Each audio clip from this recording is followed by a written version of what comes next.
This morning, former cop Amber Guyger is awaiting sentencing after spending her first night in jail following her swift conviction.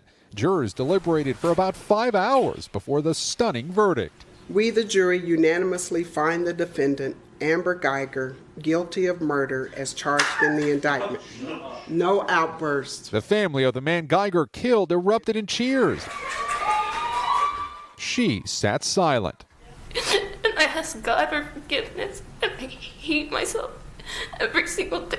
In testimony last week, Guyger claimed she had feared for her life when she shot her unarmed neighbor Botham Jean, mistaking him for a burglar in her apartment. Her panic seen on police body camera video.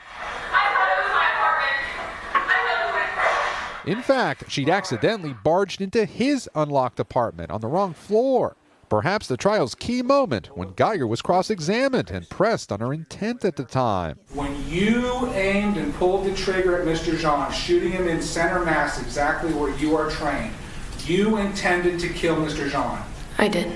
Now the emotional sentencing is underway. Botham was shot, and then he died. Late Tuesday, Jean's mother took the stand. My life has not been the same. It's just been the most terrible time for me. Guyger faces 5 to 99 years in prison. Her punishment will be up to jurors. Prosecutors are showing them offensive text messages and social media posts from Guyger's past, including jokes about a Martin Luther King Day parade last year and the meme about shooting to kill. It's a sad reality that this community waited on pins and needles to decide whether or not someone could be held guilty for killing an unarmed black man in his home while eating ice cream. Guyger's defense team has insisted that this case is not about race, but simply a horrible mistake. Today, they'll try to convince jurors to spare Guyger from the harsher end of those sentencing guidelines. Savannah? All right, Gabe, thank you so much. And we bring in our NBC News legal analyst, Ari Melber. Ari, good morning to you.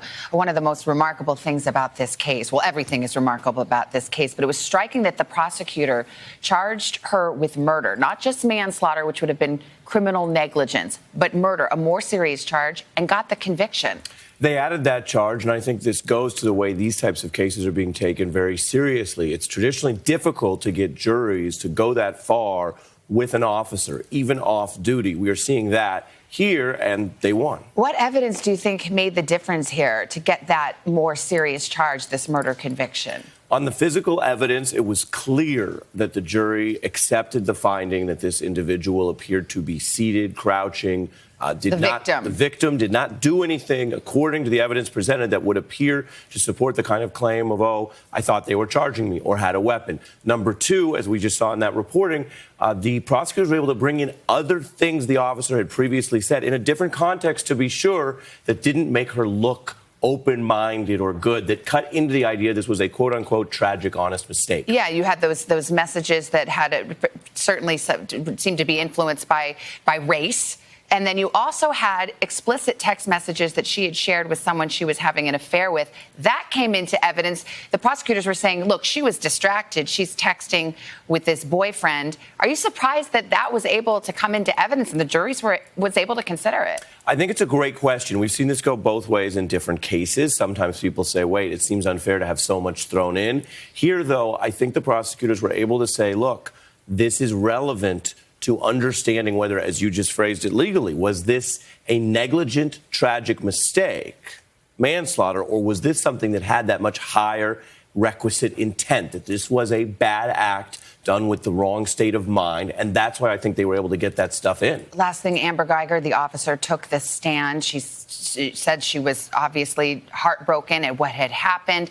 Risky move always to put a defendant on the stand, but did they have any choice in this case but to have her tell her version of events? You're absolutely right, Savannah. It's always a huge risk, especially here when the innocent victim looks so sympathetic. This was an effort to try to humanize the officer in some way. They may have felt their case looked so bad they had few other moves.